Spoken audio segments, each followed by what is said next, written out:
incredibly specific, incredibly heavy feeling that usually hits right around 9 p.m. Oh, yeah. I know exactly what you mean. The quiet house feeling. Right. The house is finally quiet, the kids are asleep, the school backpacks are zipped up by the door, and you're just sitting there in the dim light of the living room. And, well, instead of feeling peaceful that the day is over, you're just overwhelmed by this crushing wave of guilt. Because you're replaying the whole day. Exactly. You're replaying that moment from dinner or, the utter chaos before the morning school drop-off. That moment where you just lost it. You snapped. The anger just flares up. Out of nowhere, right. You yelled, and now you're sitting there wondering why you keep doing this because, you lean so heavily on your faith. You believe so deeply in modeling God's love and patience and grace in your home. But it's hard. It is. And those high-stress, burnt dinner, spilled milk moments, that grace just seems to entirely vanish. It's a profound physical sensation, really. It just sits right there in your chest. And if you are listening to this right now, and that 9 p.m. scenario feels like someone has been reading your private journal, well, our mission for today's deep dive is to give you a very real, very biological path out of that cycle. Which I am so excited to get into. Yeah, today we are pulling from some incredible clinical insights. Specifically, we're looking at a fascinating breakdown between neurobiologist Dr. Andrew Huberman and psychiatrist Dr. Alok Kanojia, who a lot of people know as Healthy Gamer. Such a great video. It really is. And they focus on these 3 steps to master your emotions. We're going to take their framework and basically bring it straight into your living room. We aren't just talking about, surviving your kids' meltdowns. Or just white-knuckling through your own frustration, right? Exactly. Yeah. We're talking about building true distress tolerance. I am so glad we're defining the goal as distress tolerance right up front, because I feel like there's a massive difference between just biting your tongue until it bleeds, which is, let's be honest, what a lot of us try to do, and actually expanding your capacity to hold stress. Right, without it breaking you. Yeah. We want to understand what our feelings actually mean and why the classic advice of just venting to a friend doesn't actually solve the anger. It's a big one. It is. So to build that distress tolerance, where do we actually start? Because it feels so overwhelming in the moment. Well, we have to start by understanding the sheer mechanical force of anger. When you're standing in the kitchen, right, and everyone is talking at once. Oh, the sensory overload. Yeah. The dog is barking. Someone is complaining about the dinner you literally just cooked. The anger that hits you, it doesn't feel like a conscious thought. No, it feels like an explosion. Exactly. An uncontrollable physical explosion. Yeah. And biologically speaking, it is. You're experiencing an amygdala hijack. Okay, let's unpack this mechanism. What is actually happening there? So the amygdala is this ancient almond-shaped cluster in your brain. It's responsible for processing immediate existential threats. And when it perceives a threat, even if that threat is literally just sensory overload from your own children, it becomes wildly hyperactive. It just takes over. It hoards the brain's resources. It basically locks the logical, rational, patient parts of your mind completely out of the control room. Which is why you can't just logic your way out of it when you're that mad. Exactly. And Dr. Kanojia points out that the very first step to regaining control, it actually isn't taking deep breaths. It's not walking away. Wait, really? Because that's what everyone says to do. Right. But the clinical first step is to put a specific word to the emotion. You have to name it. Oh, wow. Why is that the very first thing? It comes down to purely neurological resource allocation. When you force yourself to articulate exactly what you're feeling, you have to engage your brain's linguistic center. Which is called Broca's area, right? Yes, Broca's area. And the brain, it just cannot run a max-capacity code-red emotional freakout in the amygdala and simultaneously execute complex linguistic coding in Broca's area. So it's a zero-sum game for the brain's energy. Exactly. Blood flow literally has to shift. To put a word to that raw, screaming noise in your head, your brain has to siphon energy away from the amygdala. The emotional center is forced to quiet down just enough for the linguistic center to power up and label the feeling. That makes so much sense. Like Freud intuitively understood this over a century ago, didn't he? He did, yeah. He recognized that converting raw emotion into structured language acts as a literal biological dampener on the nervous system. I love visualizing it like a runaway train. Like your anger in that kitchen moment is a train just barreling down the tracks. Oh, I like that analogy. Right, and forcing your brain to say, I am feeling profoundly overstimulated and angry right now. It's like hitting a momentary pause button on that train. It gauges the brakes. Exactly. It doesn't magically stop the train dead in its tracks. You don't suddenly feel calm and happy, you're still mad. But naming it engages the brakes just enough to slow the momentum so you can grab the steering wheel again. You regain access to your prefrontal cortex. You get a split second of choice. But um, Kanojia highlights a massive trap here. What's the trap? This exact point, naming the feeling, is where almost all modern self-help advice completely stops. We are constantly told to just name it, to tame it, right? Yeah. To journal out our feelings or go talk to a friend. Oh, I see where this is going. We call another parent and just vent. We're like, you will never believe what my 6-year-old did today. I'm so utterly exhausted. And we think that is the solution. Like that's the solution. But while putting words to the feeling is a necessary first step to slow the train, it's completely insufficient for actually changing the destination. Because just talking about feelings doesn't really help long term. Right. Kanojia shared this brilliant story from his psychiatric residency that perfectly illustrates the failure of just talking. Mm. He had this patient in his 40s who'd been struggling with severe depression for 8 years. Okay. And this patient came into the clinic to see Kanojia every single week for 6 straight months. Wow. And what were they doing for 6 months? Just standard talk therapy. Or so Kanojia thought. Every week, the patient would sit down and just recount every miserable thing that had happened to him over the last 7 days. Just laying it all out. Yeah, getting written up at work, snapping at colleagues, feeling misunderstood. He would just complain, vent, and lay out his sadness. And Kanojia, being a newly minted resident, he assumed his job was simply to provide a safe space and validate those feelings. Oh, totally. Doing the classic therapist nods. Wow, that sounds incredibly difficult. How did that make you feel? Exactly. Which, if we're honest, is exactly what most of us assume therapy is. You pay someone to sit there, validate your frustrations, and tell you that your anger is justified. But wait, if he was getting all this validation every week, why wasn't it working? Because validation feels so good in the moment. It does feel good in the moment. Yeah. Much like, scratching a mosquito bite feels good in the moment. Oh, but it doesn't heal the bite. Right. It actually makes it worse. After 6 months of this repetitive venting, Kanojia finally realized they were getting nowhere. So he stopped the patient and asked, "Is this actually helping? Do you feel any better today than you did 6 months ago?" What did the patient say? The patient was utterly confused. He replied, "I thought this is what we're supposed to do. I come in, tell you I'm sad, you tell me it makes sense. Isn't that psychotherapy?" Wow. Kanojia realized right then that just rehearsing the pain, simply putting words to the same negative stories week after week, it does not build distress tolerance. It just digs the neurological rut of that emotion even deeper into the brain. Oh, man. That is deeply convicting for anyone trying to build a peaceful home. Because think about the mom group or dad group dynamic. Oh, absolutely. We get together, we drink coffee, and we vent. We complain about the endless laundry, the kids not listening, the sheer exhaustion. And we are putting words to our feelings, which calms the amygdala for about 5 minutes. But week after week, our actual home environment isn't getting any more peaceful. We're just rehearsing our frustration. Exactly. So if venting isn't the cure, if validation isn't the finish line, how do we actually build the capacity to handle the stress? What's the next step? We move to the second step of the framework, which is cultivating counter-emotions. This requires a fundamental shift in how we process our reality. Okay, so how do we use these bad feelings for good, essentially? Well, when highly resilient people face a devastating moment, they don't just sit in the negative emotion and let it consume their entire field of vision. They actively, intentionally force their brain to cultivate a broader perspective. Can you give an example from the source? Yeah, they use the example of someone going through a brutal, painful breakup. Right, where the immediate instinct is to just drown in the rejection, to catastrophize and think, I am unlovable and I will be alone forever. And if they just vent about that, they stay stuck. But someone with high emotional flexibility, they will intentionally cultivate counter-emotions. They'll force themselves to look at the timeline and say, okay, the last year of this relationship was incredibly toxic and painful. But I cannot ignore the fact that there were 3 wonderful formative years before that. Oh, I see. They are bringing positive historical data into their current pain. Exactly. They are forcing their brain to hold 2 opposing truths at the same time. The pain of the present and the joy of the past. That is so powerful. And they push it even further into the future.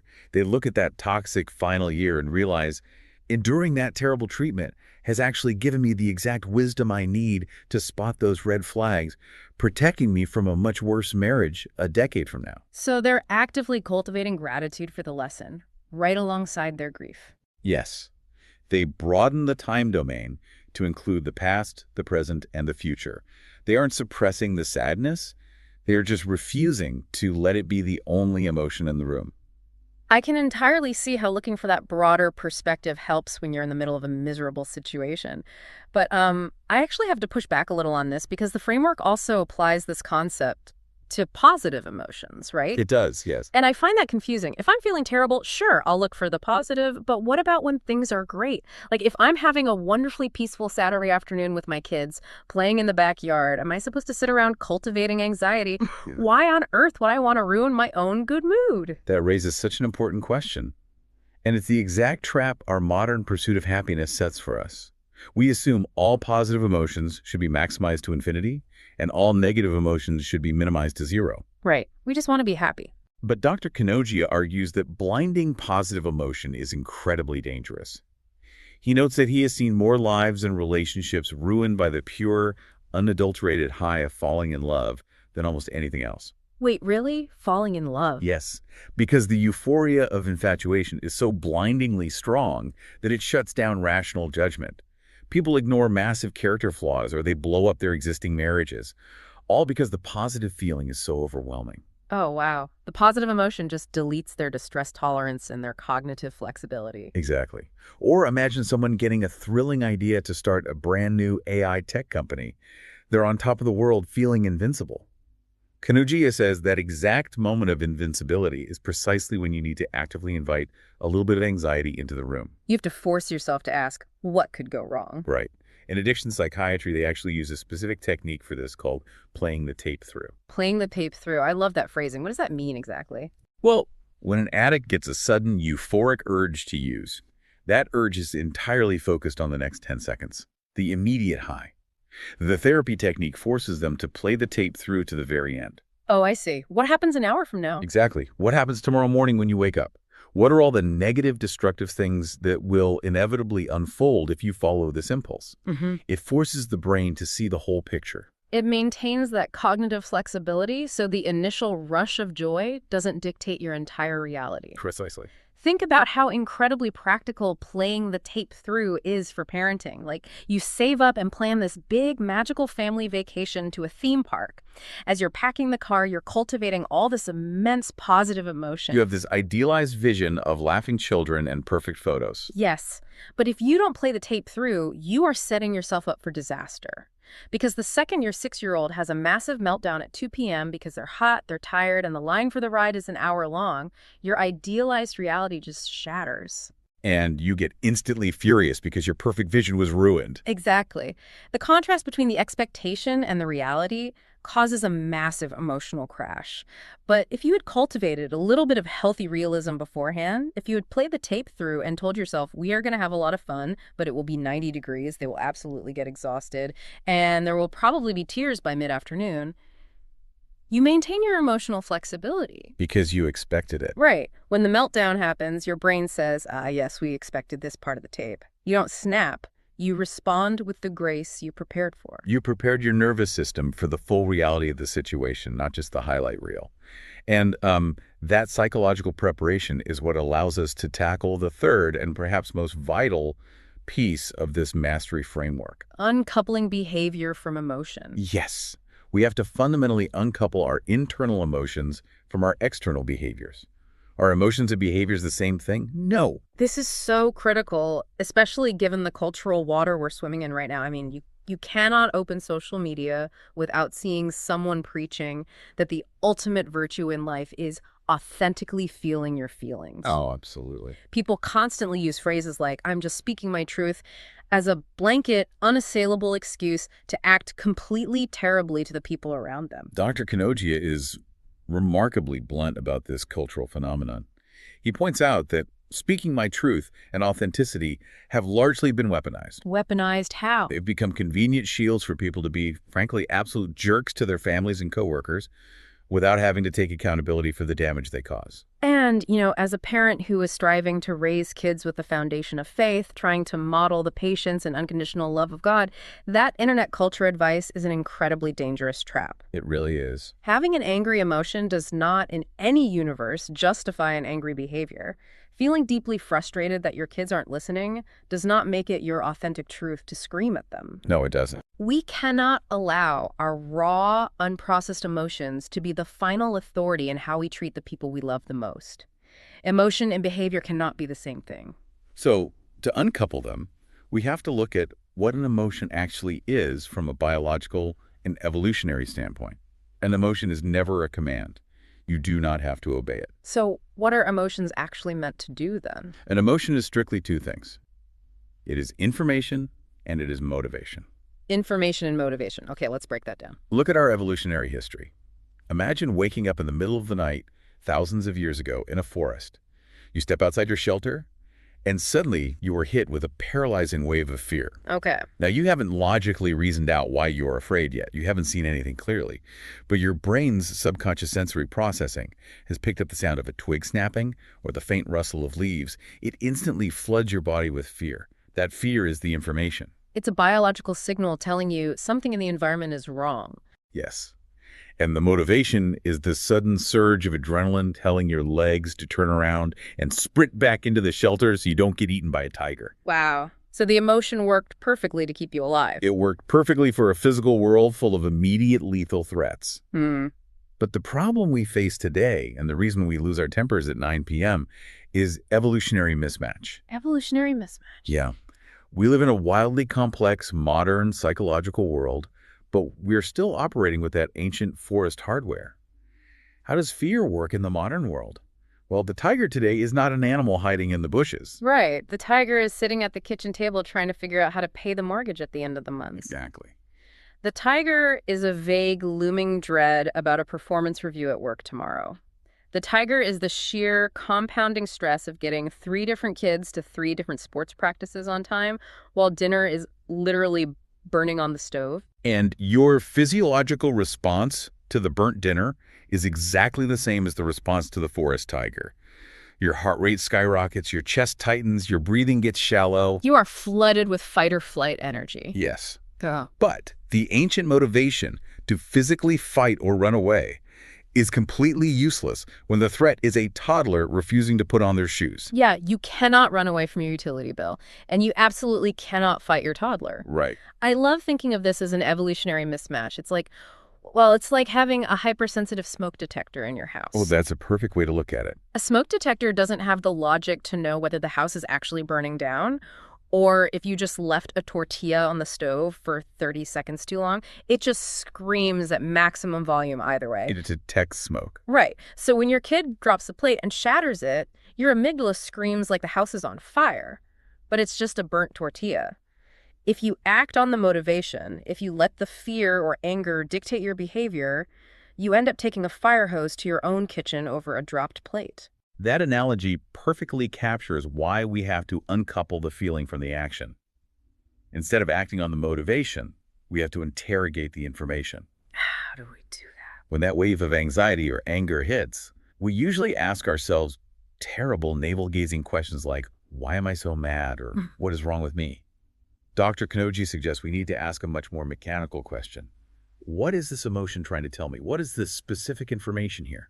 Oh, the source material gave a fascinating example of this, didn't it? With a client who was crippled by anxiety. Yes. This client was spending all his energy trying to suppress and manage his anxiety every time he went to his job, just so he could get through the workday. He viewed the anxiety as a disease he needed to cure. Exactly. But when they finally stopped trying to numb the feeling and actually decoded it, they realized the anxiety was perfectly correct information. It was signaling that his workplace was deeply toxic and abusive. Wow. The motivation wasn't something to suppress. It was his body pleading with him to walk away and find a new job to protect his mental health. He was trying to smash the smoke detector instead of reading the signal. That's exactly it. And when you bring that exact logic back to the reality of parenting, it changes absolutely everything about how you view your own reactions.